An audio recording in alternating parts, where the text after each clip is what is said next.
Olá amigos da Tartarugas Café, eu sou o Guilherme Vieira, sejam muito bem-vindos a mais um vídeo do nosso canal. E hoje eu vim falar desse jogaço, desse absoluto cinema, que foi Inglaterra 6, França 4, pelo terceiro lugar da Copa do Mundo de 2026, a disputa de terceiro lugar. A Inglaterra acaba ficando na terceira posição, né, assim, nunca tinha ficado antes. E meus amigos, o negócio foi incrível, foi maravilhoso. E tipo assim, quando você imagina um jogão, você imagina um jogo intenso, que prende muito sua atenção e que os dois times ali criam muitas chances e alguns imaginam mais com gols, né? Com os times convertendo essas chances que criam, né? Pelo menos a maioria delas ou algumas chances. Mas esse jogo, como ele meio que não vale muita coisa para os times porque os dois queriam ganhar a Copa. Só que tipo assim, tem o terceiro lugar ali, você pode testar seus times, e tem a rivalidade entre Inglaterra e França que é milenar, é uma rivalidade muito grande que já vem de tempos antigos. E meus amigos, é claro que eles ainda querem a vitória, só que assim, o que a gente estava vendo do jogo foram dois times com menos vontade. E aí, tipo assim, eles não tinham muita intensidade, não tinham muita disciplina tática. Com isso, acabavam surgindo muito mais espaço e eles criavam muito mais chance. Que levanta uma. Que levanta uma discussão assim. Será que o futebol, depois do Guardiola, depois do Klopp, será que ele não ficou. Ele não tirou mais essas histórias? Ficou muito mais truncado? É verdade que sim. Ele não exatamente ficou melhor, não sei o quão pior ficou. Como entretenimento, é claro, mas tipo assim, antes você tinha jogos com mais chances de finalizações, mais jogadas no ataque e tudo, mais jogadores de ataque sendo estrela, né? E hoje é um pouco diferente, você tem muito meio campo, né? O time gira em torno do meio campo hoje e para você para você conseguir vencer, você basicamente precisa ter um meio campista inteligente, por exemplo, né? Junto com o time que siga bem é, o ritmo de jogo dele, né? Mas cara, o jogo de hoje ele não foi de muita intensidade, ele não foi de muita disciplina, porque os times não tinham nada, né? Só tinha a disputa de terceiro lugar, ambos os times estavam muito abatidos, né? Porque tinham chances aí reagir para a final da Copa do Mundo e não conseguiram passar. A França, ela perde para a Espanha depois de não sofrer na Copa do Mundo, depois de fazer jogo a jogo muito fácil, incrivelmente fácil. E aí o que acontece? Perde para a Espanha e toma um choque terrível de realidade, de que a Espanha foi muito melhor do que a França e foi para a final, né? E aí vem a Inglaterra que tinha todas as chances possíveis para passar contra a Argentina, acaba abrindo até o placar, mas se acovarda, deixa a Argentina jogar, a Argentina vai lá e faz os dois gols, vira o jogo, e a Inglaterra, que também tinha chance real de ir para essa final de Copa do Mundo, né? Acabou não indo, né? A final poderia ter sido França e Inglaterra, mas esse foi a partida de terceiro lugar, cara. E que loucura. Bom, a rivalidade entre essas duas seleções, ela é mais ou menos, ela é muito mais histórica, né? Porque a França e a Inglaterra, eles se enfrentam já desde muito tempo, né? Reino Franco já invadiu as terras inglesas antes de existir Inglaterra e tudo. E depois veio a Inglaterra dominando parte da França e criando ali a Guerra dos 100 Anos, né? Que na verdade durou 116, mas é a Guerra dos 100 Anos, né? Que aí a gente teve, por exemplo, a Joana d'Arc, né? Já ajudando a França, mas a Inglaterra sendo um pouco superior, mas essa guerra se estendendo por 100 anos, né? Várias e várias gerações aí pegaram esse conflito, né? E principalmente as guerras napoleônicas, cara, que foi, tipo, os personagens centrais das guerras napoleônicas foram Inglaterra e França. No século XX, eles meio que se uniram por causa da Alemanha, né? E também da União Soviética na época da Guerra Fria e até hoje estão unidos, né? Mas acontece que a rivalidade deles vem de muito antes, né? E aí, o que acontece? Toda rivalidade entre dois países fortes, dois países grandes que tem projeto. Espera um minutinho. Pronto. Calma aí que fui muito atrapalhado porque eu não sou sozinho. Mas ó, toda rivalidade entre países grandes, ela vai se refletir no esporte em que eles são bons. Você teve Inglaterra e Escócia se refletindo no rugby. Você teve Estados Unidos e Canadá, tanto no basquete como no hóquei, né? Principalmente no hóquei. E no futebol não é diferente, né? Você viu isso em Portugal, você viu Brasil e Argentina sendo uma rivalidade muito mais de futebol do que de histórica, né? Mas tem uma outra coisinha ali histórica. Inglaterra e França não podia ser diferente. O negócio é que entre essas duas seleções falta muita história como clássico, como rivalidade. É incontestável que elas têm rivalidade. Mas como clássico, ainda falta bastante. E esse é um novo capítulo, né? É a parte muito especial do clássico. Os encontros, eles são basicamente alguns em Eurocopas e outros em Copa do Mundo. Por exemplo, na Euro de 2000, se eu não me engano, acho que era semifinal. A Inglaterra e a França vão disputar e eles se encontram nessa semifinal. A França vence por 3-2, parte para ser campeã, né? Depois tivemos alguns amistosos, a França já ganhou outro 3-2 em 2017. Tivemos um encontro entre eles na fase de grupos da Euro 2012, que foi 1-1, e que nesse tempo ambas as seleções eram seleções terrivelmente fracas. A França eliminada na fase de grupos de 2010, né?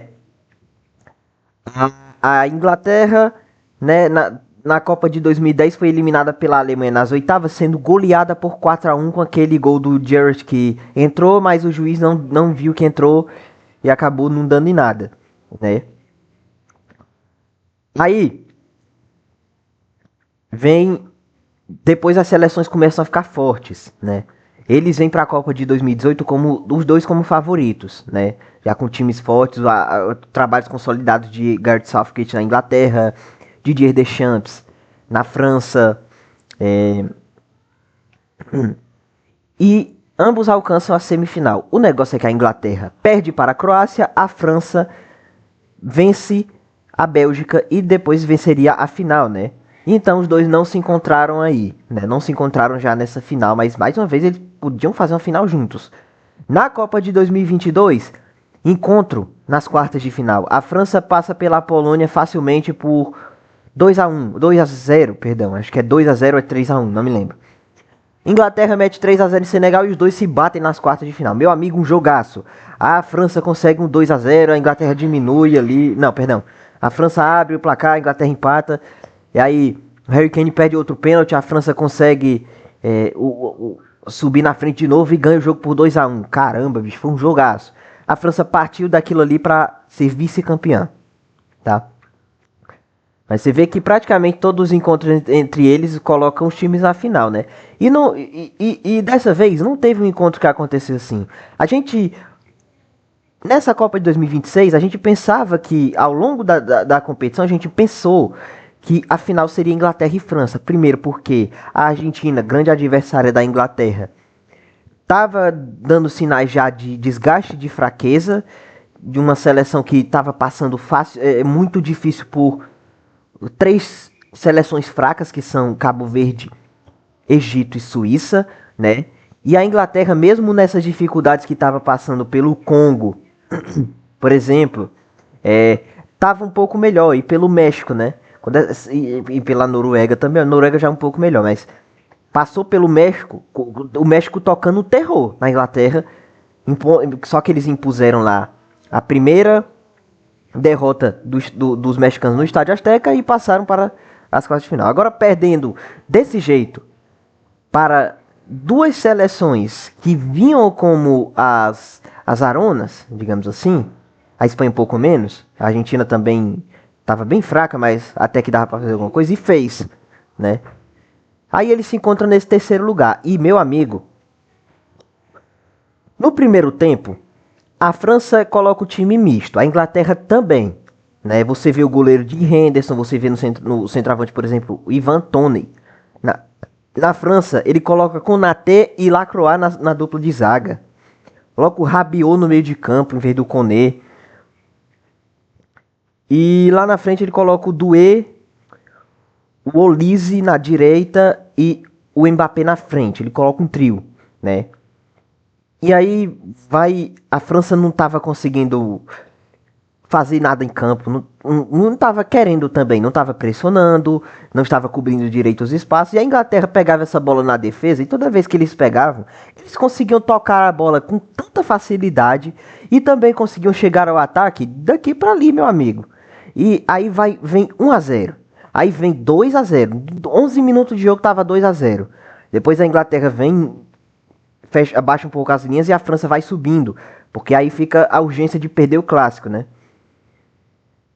Aí a Inglaterra nos contra-ataque, 3 a 0, 4 a 0 e o primeiro tempo termina com essa humilhação. A gente imagina que os ingleses vão querer ser mais sádicos, né? Como, por exemplo, os alemães no 7 a 1, né? Aí o Bayern de Munique no 8 a 2. Não, mas não foram. Eles administraram demais. A França colocou a cavalaria em campo, né? Tirou ali o Doué e colocou o Barcola e também acabou colocando o Dembélé, e aí a França mudou o jogo. Vem o Barcola numa jogada de contra-ataque, o Olise pega essa bola assim, na entrada da grande área, vê que tem um buracão aqui na zaga, lá ele, bota a bola dentro do buraco, lá ele. E essa bola é perfeita pro Barcola, que vem em velocidade, e o Barcola vai lá e faz 4 a 1. Depois, o Mbappé recebe outra jogada em outra jogada de velocidade, faz o 4 a 2. Depois o próprio Mbappé, 4 a 3. Aí a França vai empatar esse jogo. E a França melhor no jogo. A Inglaterra não estava mais conseguindo fazer nada de relevante. Tava mandando chutão pro ataque. Conseguia até tocar a bola no campo de defesa, mas logo depois não conseguia parar. Parava no Upamecano, parava nos meio-campistas francês, parava na defesa. Não conseguia mais criar chance com aquelas chances claras que criava no primeiro tempo. Até criava uma ou outra num contra-ataque, mas não eram chances muito claras, né? Como eu disse agora. Aí vem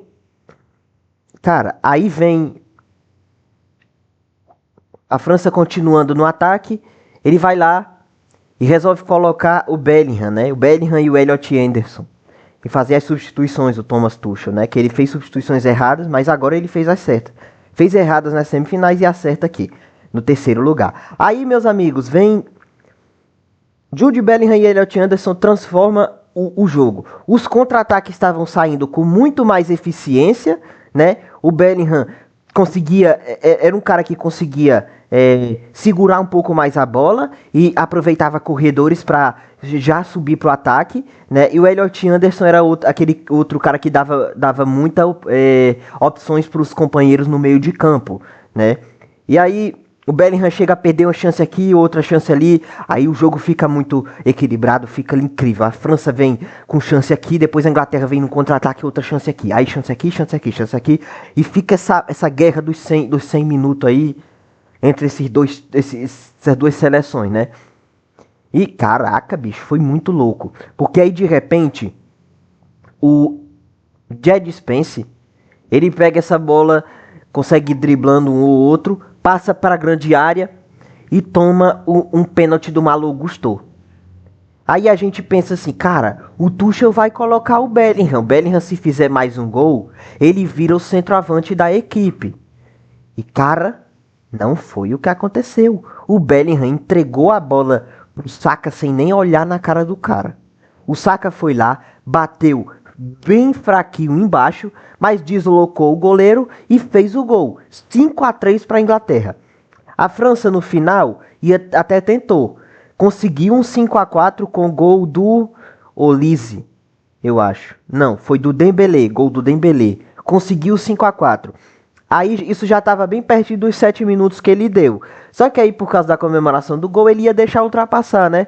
Porque a Inglaterra trouxe a bola para trás, né? Ficou segurando lá atrás, enquanto a França, na pressão, se recupera essa posse de bola, é para correr, é para ir atrás.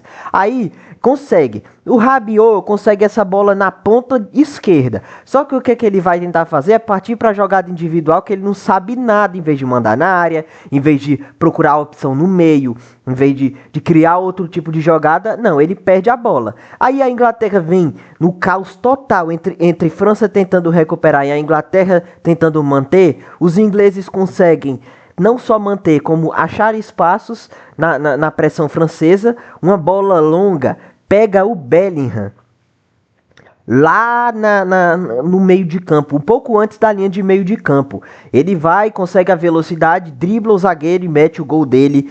E cara, e que história escrita. Primeiro, Mbappé. Primeiro, o clássico, né? O clássico entre os dois, né? Inglaterra e França, que foi um capítulo à parte que aumenta, né, o status de clássico do confronto. Aí, o Mbappé, agora, 10 gols na Copa. É o artilheiro, acho que ele tem 16 ou 17 gols na Copa, nas Copas, na história da Copa. Terminou com 10, ficou a um gol do Close. Porra, bicho, que doideira, né? O Mbappé aí que provavelmente vai superar. E o Messi tem 8, tá? O Messi tem 8 gols na Copa. Até agora terminando como artilheiro, né? Da Copa. Mas o Mbappé tem mais uma Copa pela frente, uma ou duas, né? Bicho, o Saka fazendo um hat-trick, cara. E o Saka fazendo esse hat-trick depois de bater aquele pênalti, ele foi só o segundo. Porque o Jules Fontaine, em 1958, pela França, né, na disputa de terceiro lugar, não vou me lembrar quem foi o adversário, meteu 4 gols e conseguiu ser o primeiro a fazer isso. Primeiro e até então o único. O Saka foi lá, fez esse hat-trick, mas ele... Tipo assim, o Jules Fontaine era o único em tantas disputas de terceiro lugar na Copa, para você ter uma ideia de como é esse torneio. E de como não é dispensável esse jogo, como é entretenimento, né? E outra, o Bellingham terminando como artilheiro da Inglaterra na frente do Harry Kane. Ele que fez a maior parte dos gols no mata-mata, que melhorou demais no mata-mata, assumindo a responsabilidade do time, né? E termina aí como artilheiro da seleção inglesa, merecidamente, Jude Bellingham, camisa 10, né? E um jogo simplesmente inacreditável. Amanhã tem Argentina e Espanha. Eu vou acompanhar, tá? Eu vou acompanhar pra você, vou acompanhar e vou falar pra vocês depois como é que foi essa grande final. Caraca, bicho, vai ser divertido. 4 horas da tarde, espero que você também não perca. Muito obrigado a você que assistiu até aqui. Eu vou ficando, né, por aqui também. O que você tem a dizer nos comentários e até a próxima. Valeu e fui.